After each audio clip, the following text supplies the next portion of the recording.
क्या आपको लगता है कि रासायनिकी केवल सफेद कोट वाले बूढ़े लोग करते हैं? असल में हम सभी रसायन जो हैं, हमारे शरीर भी रसायनों से बने हैं। जब हम खाते हैं, सांस लेते हैं या बस बैठते हैं, रासायनिक प्रतिक्रियाएं होती रहती हैं। सभी पदार्थ कुछ न कुछ रसायनों से बने होते हैं, इसलिए रासायनिकी सब कुछ का अध्ययन है। हमारी रोजमर्रा की जिंदगी में रासायनिकी कहाँ होती है? रसोई घर इसका सबसे अच्छा उदाहरण है। कुछ पकाते समय रासायनिक प्रतिक्रिया होती है। जब मांस पकता है, हमारा शरीर पोषक तत्वों को बेहतर अवशोषित करता है। जब हम केक बेक करते हैं तो सामग्री एक रासायनिक प्रतिक्रिया से बैटर बनाती है। ओवन में जाते समय एक और रासायनिक प्रतिक्रिया होती है।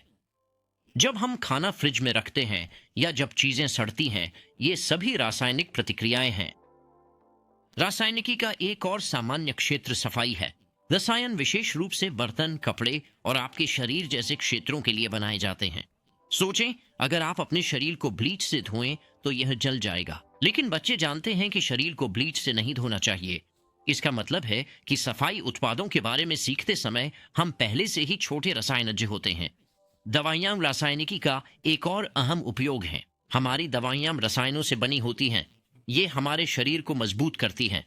वे वायरस और बैक्टीरिया को नष्ट करती हैं। फल और सप्लीमेंट बीमारियों को रोकने में मदद कर सकते हैं। ये भी रासायनिक प्रक्रियाओं से बनते हैं। असल में रासायनिकी पर निर्भर दवाइयों के बिना हम अक्सर बीमार पड़ते।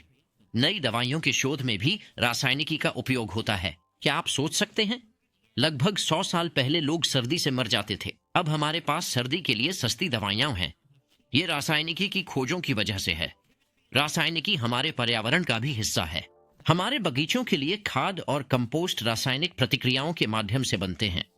गाय या घोड़े की खाद पौधों को उर्वरक देती है। लोग यह सदियों से करते आ रहे थे। फिर वैज्ञानिकों ने इसका तरीका खोजा, लेकिन किसानों ने पौधों की प्रतिक्रिया देखकर इसे करना शुरू किया। उन्होंने रासायनिकी का अध्ययन नहीं किया, फिर भी वे अच्छे रसायनज्ञ थे। लेकिन कुछ गंभीर बातें भी हैं। कुछ रसायन पर्यावरण के लिए पोषक हैं, दूसरे प्रदूषण का कारण बनते हैं। रासायनिकी का अध्ययन करके ही हम टिकाऊ रसायन बना सकते हैं। ये प्राकृतिक दुनिया के लिए हानिकारक नहीं होते। संक्षेप में, हम सभी किसी न किसी रूप में रसायनज्ञ हैं। खाना पकाने से लेकर खुद को साफ करने तक हम रोज रसायनों के काम पर फैसले लेते हैं। रासायनिक दवाइयां बनाने और पर्यावरणीय मुद्दों के लिए भी महत्वपूर्ण हैं। रासायनिकी में शोध से हमें नए उपचार प्राप्त हो सकते हैं। हम पर्यावरण के अनुकूल रसायनों का निर्माण कर सकते हैं। रासायनिकी दुनिया को बदलने में सहायक है।